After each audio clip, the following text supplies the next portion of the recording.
When I was suffering from OCD, it felt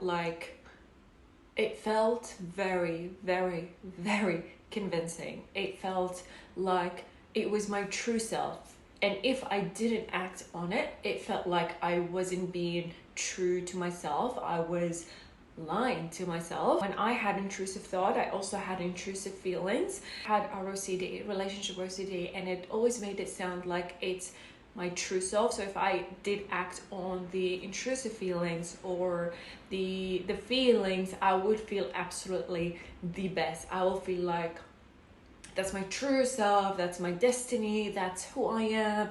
And then that got me stuck into the idea of who am I, what do I believe in, what are my values, what are my principles. And I started Googling all these things, how to find out your values, how to find out your principles, and constantly repeating these things in my head and feeling guilty about not acting on them.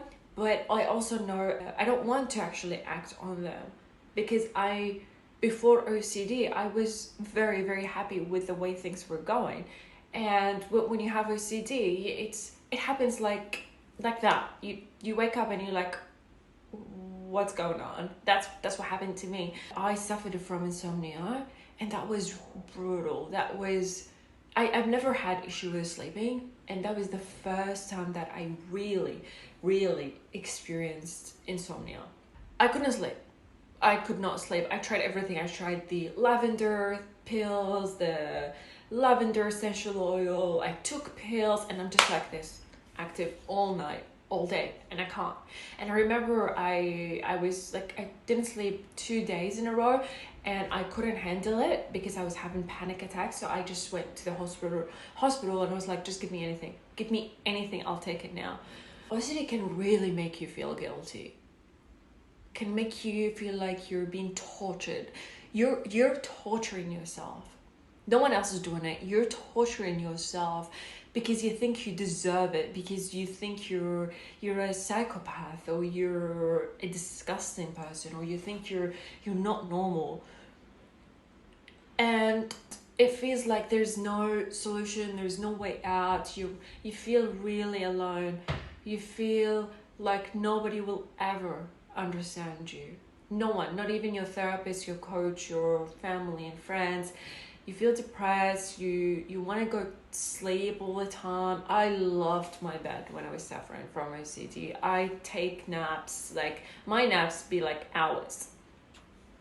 And I would sleep about like 12 hours. I felt like I was stuck.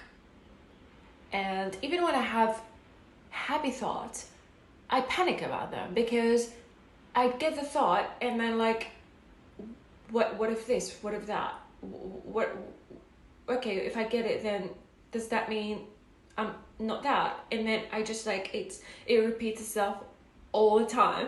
So I didn't even want to have happy thoughts. I remember telling my first therapist that I saw, I was like, I don't want to have happy thoughts. I just don't want any thoughts. Is that possible? I just want to ignore them completely, because it doesn't make me happy. And sometimes you will feel like, if I didn't have that particular thought or particular theme, then I would feel better, because I can handle that theme, I can handle that thought, it doesn't matter. And I remember trying to push myself to feel anxious, because at the beginning I was just having the intrusive thoughts and insomnia, and I was like, what if I just focus on being anxious, because I've been like that before, I can solve it, I can get better. And I was trying to like focus on anxiety, making myself anxious so I can not feel OCD, because I didn't know I was having OCD at that time.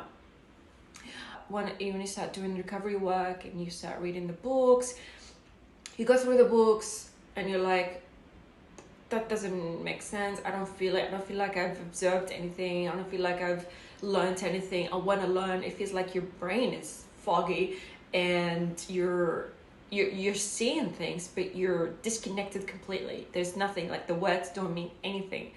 And that's not just with reading books, like in everyday sort of thing. I was feeling disconnected. I was feeling disassociated from my body, because I was so scared of everything. Like any single thought, I was just like chronically scared of things. So you read the books and you're like, it doesn't make sense. I want a solution. I want something now. And then you go talk to your therapist again, your coach, and you just like, it feels like you're stuck in that cycle that you will never feel good again. And you don't want to feel good. You just want the absence of intrusive thoughts, the absence of whatever you're feeling right now. That was my journey. That was a little bit of my journey, a little bit of how I felt. But things get better. Things get a lot better, and whatever you feel right now doesn't equal forever.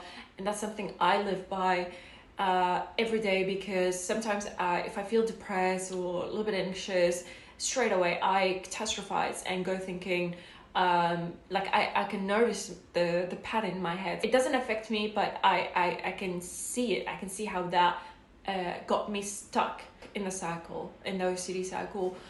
But you will get better, and what you feel now doesn't equal forever. You will take it one thing at a time, and don't rush. Don't try to find solutions straight away. Sit with uncomfortable thoughts. Sit with the frustration. Sit with the urge to vent, urge to seek help, urge to act on those things. And if you do, it's fine. Learn to have a deep level of compassion for yourself, because you have an OCD and you will act on compulsion sometimes. You will do things that you don't want to do, but there's no point of torturing yourself. There's no point of it's just going to make it worse. So that was a little bit of how I felt, and the advice I wanted to give for if you're going through OCD and you don't know where to start. Please, if you do need help, reach out to us on WhatsApp. We will leave it in the comment section, or click on the links in the bio. And I hope you